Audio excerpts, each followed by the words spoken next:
How to improve your pronunciation, ये एक ऐसा क्वेश्चन है जो बच्चे अक्सर पूछते हैं। हाँ, प्रोनाउंसिएशन इंपॉर्टेंट होता है लेकिन इतना भी ज़्यादा इंपॉर्टेंट नहीं होता। वोकैबुलरी इंप्रूव करने का ये जो आपका अप्रोच है ये ही गलत है। रोज़ मैं 10 वर्ड्स याद कर लेता हूँ, मैं एक 1000 वर्ड्स की बुक खरीद लेता हूँ, मैं इसको पढ़ूंगा रोज़ाना।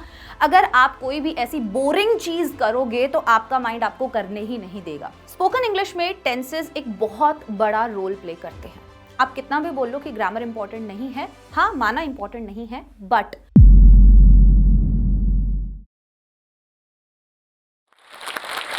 आज की इस वीडियो में हम बात करेंगे कुछ ऐसे कॉमन क्वेश्चंस की जो अक्सर आपके दिमाग में स्पोकन इंग्लिश को लेके आते होंगे। लेकिन सबसे पहले आप ये जानना चाहेंगे कि आखिरकार मैं कौन हूं। मेरा नाम है भूमिका चौहान और मैं पिछले 5 साल से यूपी बिहार के लाखों बच्चों को इंग्लिश बोलना सिखा चुकी हूं। साथ ही साथ उनके बोर्ड्स एग्जाम में भी उन्हें बहुत अच्छा स्कोर करवा चुकी हूं। कुछ कॉमन क्वेश्चंस जो स्पोकन इंग्लिश के कॉन्टेक्स्ट में बच्चों को आते हैं और जो जोश टॉक्स ऐप पर भी बहुत सारे बच्चों ने पूछे, पिछले 5 साल से बच्चे अक्सर मुझसे पूछते आए हैं, उन सभी क्वेश्चंस के आज इस वीडियो में मैं जवाब दूंगी। How can someone improve their pronunciation and speak more clearly in English? Any specific trick और formula? How to improve your pronunciation, ये एक ऐसा क्वेश्चन है जो बच्चे अक्सर पूछते हैं। हाँ, प्रोनाउंसिएशन इंपॉर्टेंट होता है लेकिन इतना भी ज़्यादा इंपॉर्टेंट नहीं होता। सबसे पहले स्पोकन इंग्लिश में 3 चीज़ें बहुत इंपॉर्टेंट है, वो है आपका डिटर्मिनेशन, आपका फोकस और आपकी प्रैक्टिस। अगर आप ये 3 चीज़ें नहीं करेंगे तो ऑब्वियसली आपको इंग्लिश बोलना नहीं आ पाएगा। और अगर आपने एक बार ठान लिया कि आपको बोलना है तो आप ये जो टेक्निक्स मैं बता रही हूँ इन्हें फॉलो कीजिए। सबसे पहले अगर आप अपना प्रोनाउंसिएशन इंप्रूव करना चाहते हैं तो ये 4 स्टेप्स आपको फॉलो करने हैं। फर्स्ट है लिसन, सेकेंड है इमिटेट, थर्ड है प्रैक्टिस एंड फोर्थ है रिपीट। तो अब सबसे पहले आपको सुनना क्या है ये बहुत इंपॉर्टेंट है। अगर आप एक बिगिनर हैं तो कुछ इस तरीके के यूट्यूब पे से वीडियोस उठाइए जो आपको इंटरेस्टिंग लगते हैं, प्लस जिनके अंदर इंग्लिश जो यूज की है वो ईजी है, वोकैबुलरी जो यूज की है वो ईजी है। आप उनके प्रोनाउंसिएशंस देखिए कि वो कैसे प्रोनाउंस करते हैं, उनके माउथ का मूवमेंट कैसा होता है, वो कहाँ पर स्ट्रेस दे रहे हैं, कहाँ पर नहीं दे रहे हैं। दूसरी चीज़ है इमिटेट, अब जैसे वो बोल रहा है आपको वैसे ही बोलने का प्रैक्टिस करना है। थर्ड है प्रैक्टिस, जी हाँ, आपने आज कोई एक वीडियो देखा, हो सकता है वो आपको 100% समझ में ना आया हो, कोई बात नहीं, 50-60 जितना भी परसेंट समझ में आया, आपको लगता है कि ठीक है मैं अब इसे खुद बोल के देखता हूं, तो आपको क्या करना है, आपको रिकॉर्ड करना है। यहां पे मैंने कुछ 3 टेक्निक्स आपको लिखी हुई दिखा रखी हैं, that is shadowing, record yourself and IPA। ये तीनों टेक्निक्स आपको बहुत हेल्प करेंगे आपका प्रोनाउंसिएशन इंप्रूव करने में। शैडोइंग, रिकॉर्ड योरसेल्फ, कोई शैडोइंग होता क्या है, जो मैंने इमिटेट आपको बोला है वो ही शैडोइंग होता है। सामने वाले इंसान ने क्या बोला, कैसे बोला, आप भी वैसे ही बोलने की कोशिश करो। लेकिन हम क्या करते हैं, जैसे हमें लगता है हमारी आवाज़ बहुत अच्छी है, हम बाथरूम सिंगर होते हैं, हमें ऐसा लगता है हम कितना अच्छा गा रहे हैं, बट एक्चुअल में जो दूसरा इंसान सुन रहा होता है वो असलियत जानता है। तो कहने का मतलब ये है कि जब तक आप अपने आप को रिकॉर्ड नहीं करेंगे आपको नहीं पता चलेगा कि आप प्रोनाउंसिएशन सही कर रहे हैं या नहीं। तो इसीलिए अपने फोन में आप ऑडियो रिकॉर्ड कर सकते हैं, पढ़ लीजिए, सामने वो लिखा हुआ है, सबटाइटल्स आए हुए हैं, कोई भी चीज़ है उसको ज़ोर ज़ोर से बोलकर रिपीट कीजिए, अपने आप को रिकॉर्ड कीजिए और फिर सुनिए कि क्या आपने भी बिल्कुल वैसे ही प्रोनाउंसिएशंस किए हैं जैसे वीडियो में थे या आपने कोई गलतियां की हैं। गलतियों से डरना नहीं है, गलतियां होंगी कोई बात नहीं, बार बार प्रैक्टिस करो, उस चीज़ को बार बार सुनो ताकि प्रोनाउंसिएशन करेक्ट हो सके। एक और बहुत नॉर्मल सी, बट मुझे लगता नहीं है ज़्यादा बच्चे ये यूज़ करते हैं, बट अगर मैं बोलती हूँ कि जो एडवांस स्पीकर्स हैं, बिगिनर्स नहीं, जो मतलब अच्छे से जानते हैं बट फिर भी वो अपने प्रोनाउंसिएशन को और बेटर करना चाहते हैं, तो IPA ये एक इस तरीके का मैं बोल सकती हूँ कि ये ना बहुत सारे अलग अलग सिंबल्स हैं जो साउंड बताते हैं, ठीक है। तो हर एक, जैसे हम एक वर्ड लेते हैं इक्वेशन, हम इसे बोलते हैं इक्वेशन, लेकिन रियलिटी में इसका प्रोनाउंसिएशन होता है इक्वेजन। तो आप कभी भी गूगल खोलेंगे तो आपको ये ट्रांसक्रिप्ट हमेशा दिखाई देगा हर एक वर्ड के नीचे, वो आपको करेक्ट प्रोनाउंसिएशन बताता है। तो अगर अभी तक आपने ऐसा यूज़ नहीं किया है तो आप इन सिंबल्स को भी पढ़ सकते हैं, समझ सकते हैं, ताकि आप करेक्ट प्रोनाउंसिएशन किसी भी वर्ड का कर सके। बहुत सारे बच्चे हो सकता है IPA के बारे में ना जानते हों, तो मैं बच्चों को बता दूं कि इंटरनेशनल फोनेटिक अल्फाबेट इसका फुल फॉर्म होता है और ये बेसिकली एक सिस्टम है, ठीक है, सिंबल्स का, और एक हर सिंबल जो इसके अंदर होता है उसका एक पर्टिकुलर साउंड होता है। तो आप अगर अपना डिक्शनरी खोलोगे, अगर आप गूगल खोलोगे, किसी भी वर्ड का मीनिंग जब आप सर्च करते हो तो उसके नीचे वो ट्रांसक्रिप्ट दिया होता है कि आपको इसे कैसे प्रोनाउंस करना है। तो ऑल ओवर द वर्ल्ड कोई भी ऐसा वर्ड है उसका अगर ट्रांसक्रिप्ट आप देख लोगे तो आप उसको करेक्ट तरीके से प्रोनाउंस कर पाओगे। जैसे अभी मैंने आपको एग्जाम्पल दिया था इक्वेशन और इक्वेजन का, वो आपको वहां पर सिंबल्स के साउंड से ही पता चलेगा कि मुझे श प्रोनाउंस करना है या मुझे ज प्रोनाउंस करना है।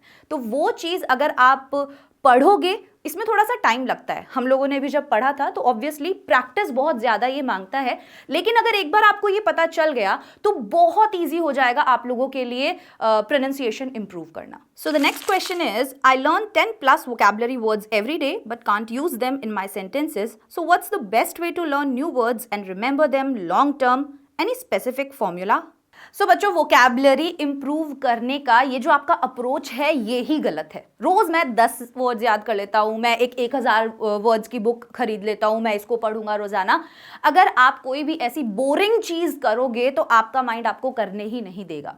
आपको करना क्या है अपनी वोकैबुलरी इंप्रूव करने के लिए? उससे पहले आपको ये जानना है कि आपको क्या नहीं करना है। बच्चे अक्सर क्या करते हैं, मैं आज ये 10 वर्ड्स कॉपी पे लिख लेता हूँ। अरे क्या आप कोई अगर एक मूवी देख रहे हो, कोई पॉडकास्ट देख रहे हो, तो आप बीच में रुक रुक के हर एक वर्ड लिखोगे, फिर उसका मीनिंग लिखोगे? क्या ये आपको लगता है कि ये प्रैक्टिकली पॉसिबल है? नहीं है पॉसिबल। अपना वोकैबुलरी इंप्रूव करने के लिए आपको चीजों को इंटरेस्टिंग बनाना होगा और अपने ब्रेन को ये नहीं बोलना है कि आज मुझे ये 10 वर्ड्स याद करने हैं। क्योंकि गलती हम कहाँ करते हैं, हम कोई भी रैंडम 10 वर्ड्स याद कर रहे हैं जिनका हमारे डेली लाइफ में यूज ही नहीं है। तो हमारा ब्रेन क्या करता है, ये बहुत चालाक है, ये फालतू की इंफॉर्मेशन डिलीट करने में विश्वास रखता है। मान लो आपने आज कोई 10 वर्ड्स याद कर लिए और आपकी उन वर्ड्स का आपकी लाइफ से कोई लेना देना नहीं है, वो कहीं पे भी फिट नहीं हो रहे हैं, तो होगा क्या? आपका ब्रेन सोचेगा अच्छा ये 10 वर्ड्स थे, इसने याद किए, अच्छा ये यूज नहीं कर रहा, मैं हटा देता हूं। आप फिर जब भी बोलने जाओगे, लिखने जाओगे, कुछ भी, आपको वो वर्ड्स याद आएंगे ही नहीं, गारंटी है इस बात की। तो ये अप्रोच जो है वो गलत है। रोजाना 10 वर्ड, 20 वर्ड, 30 वर्ड नहीं। मैंने जैसा कि आपको बोला कि आपको क्या करना है, अपने आप को पुश नहीं करना इस चीज में कि मुझे वोकैबुलरी इंप्रूव करनी है, मुझे बहुत सारे वर्ड्स याद करने हैं, मुझे क्योंकि फ्लुएंटली बोलना है। नहीं, हमें अपने आप को एक्सपोज करना है ज्यादा से ज्यादा इंग्लिश रिलेटेड चीजों से। जो भी देख रहे हो, जो भी पढ़ रहे हो, स्टार्ट करो अपने आसपास की चीजों से। क्या आपको पता है कि आपके आसपास जितनी भी चीजें आपको पता है उन्हें इंग्लिश में क्या बोलते हैं? अपने घर से शुरू करो, अपने कमरे से शुरू करो। हमेशा, मतलब हजारों मील का सफर ना सिर्फ एक कदम से शुरू होता है, तो वो एक कदम उठाना बहुत ज्यादा जरूरी है। वोकैबुलरी इंप्रूव करने के लिए कोई भी चीज जो आप देख रहे हो, आप उसके अंदर हजारों वर्ड्स हो सकता है आपके लिए नए हो, बट आपको उनमें से चुनना होगा कि कुछ वर्ड्स ऐसे हैं जो बार बार रिपीट हो रहे हैं और आपको उसका मीनिंग नहीं पता। तो आप क्या करोगे, आप देखो कि अच्छा यार आज ये वाला वर्ड ना इस वाले वीडियो में बहुत बार रिपीट हुआ है, मैं देखता हूं इसको क्या मतलब होता है इसका। फिर आपने उस वर्ड को देखा एंड देन ट्राई करो उसे अपनी लाइफ में बार बार यूज करने का। तो अगर रोजाना 1 से 2 वर्ड्स भी लेकिन आपके काम के आपको पता चल रहे हैं तो वो आपके लिए फ्रूटफुल होंगे, ना कि कोई 10 वर्ड्स आपने रोजाना रट लिए, लिख लिए, उनसे ज्यादा। Do not push yourself, expose yourself. Next question is, how can students master tenses to sound more natural when they talk? Spoken English में tenses एक बहुत बड़ा रोल प्ले करते हैं। आप कितना भी बोल लो कि ग्रामर इंपॉर्टेंट नहीं है, हाँ माना इंपॉर्टेंट नहीं है, बट टेंसेज कहीं ना कहीं आपको एक पुश देते हैं, आपको एक हेल्प करते हैं। आप आसानी से चीज़ें समझ पाएंगे, आप सही तरीके से बोल पाएंगे। अब टेंसेस को सही तरीके से याद करने का तरीका, मतलब तरीका क्या है, हम बैठ के उसे रट्टा मार लें, हर एक रूल को जान लें, या कोई और भी तरीका हो सकता है। तो मैं ये बोलती हूँ कि टेंसेस और सब्जेक्ट वर्ब अग्रीमेंट की भी अगर मैं बात करूँ तो ये 2 बहुत इंपॉर्टेंट चीज़ें होती हैं कि क्या सब्जेक्ट है, सब्जेक्ट के अकॉर्डिंग क्या वर्ब लगेगा, हैज़ हैव लगेगा, वॉज वर्ड लगेगा, इज एम आर लगेगा, कौन से टेंस में लगेगा इज एम आर, कौन से टेंस में वॉज वर्ड लगेगा, ये आपको पता होना चाहिए। ये कुछ कॉमन और बेसिक चीज़ें हैं जब भी आप स्पोकन इंग्लिश के लिए कुछ भी प्रैक्टिस कर रहे हैं या कोशिश कर रहे हैं। तो जैसे आपको यहाँ पर एक चार्ट दिखाई दे रहा है, ये चार्ट मैं हमेशा अपनी क्लासेस में भी बच्चों को पढ़ाते हुए आई हूँ और मैंने ये इसीलिए बनाया हुआ है कि बच्चे इनका स्क्रीनशॉट लें। आप चाहो तो इसका प्रिंट निकलवा के अपने रूम में लगा लो, चाहो तो आप खुद बैठ के इस चार्ट को बना लो, लेकिन अपने कमरे में एक टेंसेस का चार्ट लगा लो। हमेशा। अब दूसरी चीज आपको करना क्या है, इसका प्रैक्टिस कैसे करोगे? जैसे फॉर एग्जाम्पल ये मैंने पास्ट का है, ये प्रेजेंट का है, ये फ्यूचर का है, इस तरीके से प्रॉपर जो है यहाँ पर चार्ट है। अब यहाँ पे क्या क्या चीजें इंपॉर्टेंट है, अगर आप इस चार्ट के अंदर मान लो ये फ्यूचर की बात कर रहे हैं, इस चार्ट के अंदर आप देख सकते हो हमने स्ट्रक्चर्स देखे हुए हैं कि हमें सेंटेंस कैसे बनाना है। सेंटेंस कैसे बनाना है, स्ट्रक्चर इंपॉर्टेंट होता है। ऐसा नहीं है कि आप कुछ भी पहले लगा रहे हो कुछ भी बाद में लगा रहे हो तो सेंटेंस बन जाएगा, नहीं बनेगा ना। तो हमें स्ट्रक्चर पता चलता है, साथ ही साथ हमें उसका ये पता चलता है कि कौन से हिंदी के सेंटेंसेस कैसे एंड हो रहे हैं, तो हम उनको कैसे इंग्लिश में बोल सकते हैं। फिर हम इंग्लिश के कुछ एग्जाम्पल्स भी रखेंगे और हिंदी भी मैंने यहाँ पे लिखा हुआ है। तो आपको अगर घर पे लगाना है आप इतना चार्ट लगा लो, इतना काफ़ी है, ये 3 पोर्शंस काफ़ी हैं। अब इसमें आपको करना क्या होगा, डेली 5 मिनट्स आपको इस चार्ट के सामने खड़े होना है। कभी भी आप अपने रूम में से गुजर रहे हो, एक बार इस चार्ट के सामने खड़े हो जाओ और हर एक टाइप का सेंटेंस आप प्रैक्टिस करो। For example, I play, I am playing, I have been playing for 2 hours। Are you getting my point? इस तरीके से सेंटेंसेस बार बार रिपीट करो हर एक टेंस में। तो आपको बैठ के, आपके सामने सब कुछ है, आपको ना लिखना पड़ेगा ना आपको रट्टा मारना पड़ेगा, आपको सिर्फ उसके सामने खड़ा होना है और उन सेंटेंसेस को इन स्ट्रक्चर्स के अकॉर्डिंग बोलना है। अब यहाँ पर ध्यान क्या रखना होगा, कौन सा सब्जेक्ट है, कौन सा वर्ब आप लगा रहे हैं, ये ध्यान रखना होगा। प्लस एफर्मेटिव सेंटेंस के बाद नेगेटिव बनाओ, नेगेटिव के बाद इंटेरोगेटिव बनाओ, इंटेरोगेटिव के बाद इंटेरोगेटिव नेगेटिव बनाओ। हर टाइप का सेंटेंस आपको बनाना है। अब केवल टेंसेस इसके बारे में नहीं होता कि गागेगी, रहा होगा, रही होगी, ठीक है। टेंसेस अगर आप सही तरीके से पढ़ना चाहते हो तो आपको ये पता होना चाहिए कि किन सिचुएशंस में हम कौन सा टेंस यूज करते हैं। फॉर एग्जाम्पल, डेली हैबिट्स के लिए हम प्रेजेंट सिंपल यूज करते हैं। फॉर एग्जाम्पल, कोई भी ऑनगोइंग प्रोसेस है उसके लिए हम प्रेजेंट कॉन्टिन्यूस का यूज करते हैं। फॉर एग्जाम्पल, हम कंप्लीटेड एक्शन के लिए पास्ट सिंपल का यूज करते हैं। ये आपको पता होना चाहिए। कोई भी स्केड्यूल्ड इवेंट है उसके लिए हम प्रेजेंट सिंपल का यूज करते हैं। कोई भी ऐसा एक्शन है जो अभी अभी जस्ट खत्म हुआ है और उसका रेलेवेंस प्रेजेंट से है तो हम उसके लिए प्रेजेंट परफेक्ट यूज करते हैं। ये चीजें आपको पता होनी चाहिए और यही सही तरीका है। टेंसेस को आप इग्नोर नहीं कर सकते, आपको इन्हें अच्छे से समझना ही होगा। वर्ब का सही यूज आपको पता होना चाहिए और ये इवेंचुअली आपको स्पोकन इंग्लिश में बहुत मदद करेगा। Next question is, how do we correctly identify and use clauses in sentence construction. अब अगर आपको सेंटेंस कंस्ट्रक्शन के अंदर क्लॉजेस को फाइंड आउट करना है कि भाई पहले लगते हैं बाद में लगते हैं, क्लॉज पता ही नहीं है सबसे पहली बात तो क्या होता है, तो मैं थोड़ा सा आपको इसके बारे में एक्सप्लेन कर देती हूँ ताकि आपको चीज़ें क्लियर हो जाएं। कोई रॉकेट साइंस नहीं है, बहुत ईजी है। अगर सबसे पहले आप क्लॉज और फ्रेज में डिफरेंस नहीं जानते तो ये जान लीजिए कि क्लॉज जो होता है उसके अंदर एक सब्जेक्ट और एक वर्ब यूनिट होता है, ठीक है। ये 2 चीज़ जो हैं वो जरूर होनी चाहिए एक क्लॉज के अंदर, अगर वो नहीं है तो मतलब वो एक फ्रेज है, ठीक है। क्लॉज अपने आप में एक कंप्लीट मीनिंग देगा, फ्रेज अपने आप में एक कंप्लीट मीनिंग नहीं दे सकता। अब क्लॉज भी बहुत सी बार ऐसा होता है कि इनकम्प्लीट मीनिंग देता है लेकिन सब्जेक्ट वर्ब उसके अंदर होता है, ये याद रखना आप, ठीक है। अब हम बात करते हैं कि अगर हम क्लॉज की ही टिपिकली बात कर रहे हैं तो 3 टाइप के क्लॉज यूजुअली सेंटेंस कंस्ट्रक्शन में आप देखते हैं, नाउन क्लॉज, एडजेक्टिव क्लॉज और एडवर्ब क्लॉज। अब नाउन क्लॉज, एडजेक्टिव और एडवर्ब में आपको पहले पता होना चाहिए कि नाउन क्या है, काम क्या करता है, एडजेक्टिव क्या है, काम क्या करता है, और एडवर्ब क्या है, काम क्या करता है। तो बचपन से जो हम पढ़ते आए हैं कि नाउन जो है पर्सन, प्लेस, आइडिया, इसके बारे में बताता है। एडजेक्टिव क्या करता है, नाउन को क्वालिफाई करता है, और एडवर्ब क्या करेगा, वर्ब एडवर्ब और एडजेक्टिव को क्वालिफाई करने का काम करेगा। लेकिन हम सेंटेंस में इसको पहचानेंगे कैसे? आपको बस यही तो देखना है कि ये क्या चीज रिप्लेस कर रहा है। क्या हम इस पार्ट को रिप्लेस कर रहे हैं, इस सब्जेक्ट और वर्ब को अगर हटा रहे हैं तो ये एक नाउन का काम कर रहा है, एक एडजेक्टिव का या एक एडवर्ब का। फॉर एग्जाम्पल ध्यान देना, I do not know why she left, मुझे नहीं पता वो क्यों चली गई। आई डू नॉट नो, मैं नहीं जानता, क्या नहीं जानता, व्हाई शी लेफ्ट। अब यहाँ पर सब्जेक्ट और वर्ब दोनों चीज आपको दिखाई दे रही है।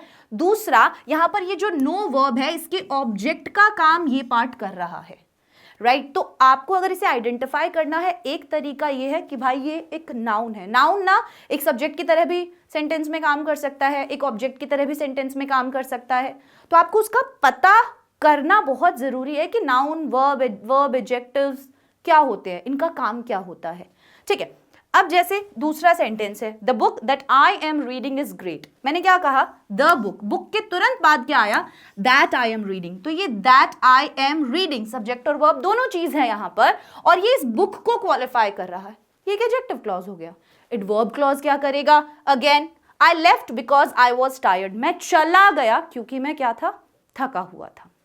यहां पर ये एक एडवर्ब का काम कर रहा है, तो ये एक एडवर्ब क्लॉज कहलाएगा।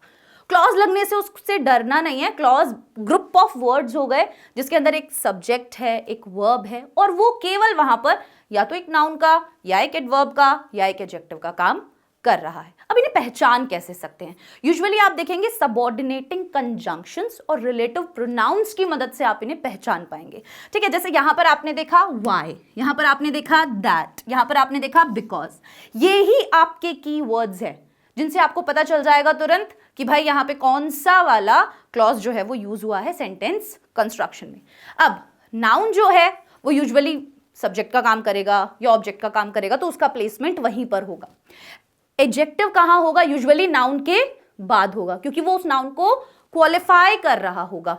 एडवर्ब कहां होगा, यूजुअली सेंटेंस की स्टार्टिंग में या सेंटेंस के एंड में आपको देखने के लिए मिलेगा।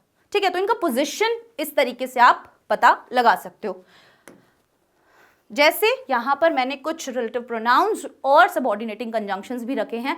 नाउन क्लॉज पहचानना है, that, what, how, why, who, whoever, whichever, इनके यूज से पहचान सकते हैं। Adjective clause who, whom, whose, which और दैट। वहीं एडवर्ब क्लॉज जो है वो because, if, when, although, unless, where या अंटिल की मदद से आप पहचान सकते हैं। ठीक है, तो इनका प्लेसमेंट सेंटेंस में मैंने आपको बताया, ये होते क्या हैं ये भी मैंने आपको बताया। तो आशा करती हूँ कि इतना पार्ट आपको अच्छे से समझ में आया होगा। So next question is, what are some tips for understanding the connotations of words in context-based vocabulary questions? So जब हम बात करते हैं connotations की, तो इसके साथ एक और वर्ड आता है denotation. Denotation basically literal meaning हो जाता है किसी भी वर्ड का। For example, हमने एक वर्ड लिया house. House का मतलब क्या होता है, मकान। ठीक है, ईंट पत्थरों से जो बना हुआ है। लेकिन वहीं पर अगर हम बात करें होम की, तो बनता तो वो भी ईंट पत्थर से ही है, होता तो वो भी एक मकान ही है। लेकिन आप घर बोलते हो और जब आप मकान बोलते हो, जब आप हाउस बोलते हो, जब आप होम बोलते हो, there is a difference and you can feel that difference, क्योंकि आपको पता है हमारे कल्चर में, हमारे ट्रेडिशन में इस वर्ड को किस कॉन्टेक्स्ट में यूज करते हैं। तो बस कॉनोटेशंस जो हैं, अगर आप उन्हें अच्छे से सीखना चाहते हैं तो आपको क्या करना होगा, जिस भी कल्चर, जिस भी ट्रेडिशन में आप कम्युनिकेट कर रहे हैं, उस समय पर आप ये बातें बोल रहे हैं, आपको देखना होगा कि वहाँ पर ये वर्ड किस कॉन्टेक्स्ट में ज़्यादा यूज़ होता है, उसको उसी के कॉन्टेक्स्ट में आप यूज़ कीजिए। ये आपको पता कैसे चलेगा, जब ज़्यादा से ज़्यादा आप उस कल्चर की चीज़ें देखेंगे। फॉर एग्जाम्पल, अभी भी हम जब नेटफ्लिक्स पे कोई वेब सीरीज़ वगैरह देखते हैं तो उसमें बहुत सारी चीज़ें ऐसी यूज़ होती है जो हम रिलेट नहीं कर पाते, क्योंकि वो उनके कल्चर, उनके ट्रेडिशन के अकॉर्डिंग, उनके फेस्टिवल्स के अकॉर्डिंग सब कुछ वैसे होता है। वहीं पे जब हम अपने कल्चर से रिलेटेड चीज़ें देखते हैं तो कहीं ना कहीं हम बहुत इजीली रिलेट कर पाते हैं। तो यहीं पर आपको ये बात समझनी ज़रूरी है कि अगर आप चाहते हैं कि आप ज़्यादा जल्दी मतलब अच्छे से चीज़ें समझ पाएँ, तो आपको क्या करना है कि आप अपने कल्चर और अपने ट्रेडिशन से रिलेटेड जो भी वीडियोस हैं उनको इंग्लिश में देखोगे तो आपको ज़्यादा वर्ड्स पता चलेंगे कि हमारे कल्चर में कैसे इस वर्ड को यूज़ किया जाता है, कैसे हम इसको पॉजिटिव में, नेगेटिव में, सैड, किस इमोशन में हम उसे यूज़ कर रहे हैं। तो ये था हमारा आज का क्लास, जिसके अंदर कुछ हमने टेक्निकल क्वेश्चंस के बारे में डिस्कस किया जो अक्सर बच्चे पूछते रहते हैं। मैं आशा करती हूँ कि मैं अच्छे से आप लोगों को ये चीज़ें एक्सप्लेन कर पाई हूँ। अगर आपके फिर भी कोई डाउट्स हैं, देखो डाउट्स कभी भी रुकने नहीं चाहिए। जब तक डाउट्स आ रहे हैं मतलब आप सही राह पर हैं, आप सही पाथ पर हैं, आप बिल्कुल सक्सेस पाओगे। आप जो चीज़ कर रहे हो वो आपको मिलेगी। तो डाउट्स आ रहे हैं, मिस्टेक्स हो रही हैं, डरना नहीं है उनसे, और लगातार फोकस के साथ, डिटर्मिनेशन के साथ, कंसिस्टेंसी के साथ अपने काम को करते रहना है। Thank you everyone, take care. क्या सारी स्किल्स होने के बाद भी सिर्फ आपकी पुअर कम्युनिकेशन स्किल्स की वजह से लोग आपको अनएजुकेटेड समझते हैं? अपनी इंग्लिश कम्युनिकेशन को इम्प्रूव करने के लिए आज ही ज्वाइन करें जोश टॉक्स का इंग्लिश स्पीकिंग कोर्स, जो देता है आपको एक सेफ माहौल जहां आप अपने टाइम के अकॉर्डिंग असली लोगों के साथ इंग्लिश स्पीकिंग की प्रैक्टिस कर सकते हो, जो आपको बनाता है एक confident speaker. Download Josh Talks English Speaking app today and change your personality.